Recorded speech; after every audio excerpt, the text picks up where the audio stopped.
Паразитите в домашните ни любимци не само скъсяват живота им, но и често са опасни за човешкото здраве. България е на едно от първите места в Европа по брой оперирани пациенти от кучешка тения. Тежкото заболяване може да увреди черния дроб, мозъка и бъбреците. При хората някои от тези заболявания причиняват много сериозни проблеми. Всички сме чували за кучешката тения. За съжаление, ние сме една от водещите страни в Европа по брой заболели хора, по брой оперирани деца от кучешка тения. Затова на доктор Янко Тодоров наскоро му хрумнала идеята да популяризира сред съгражданите си редовното обезпаразитяване на домашните любимци.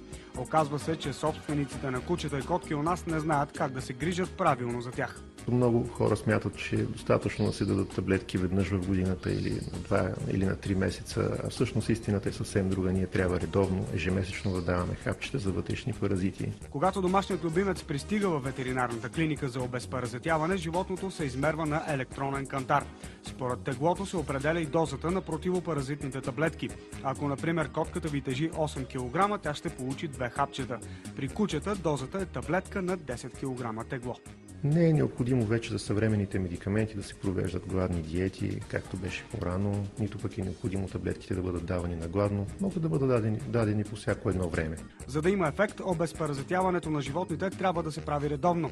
Таблетките, които се предлагат на пазара, имат универсално действие. Те успешно убиват глисти и кучешка тения.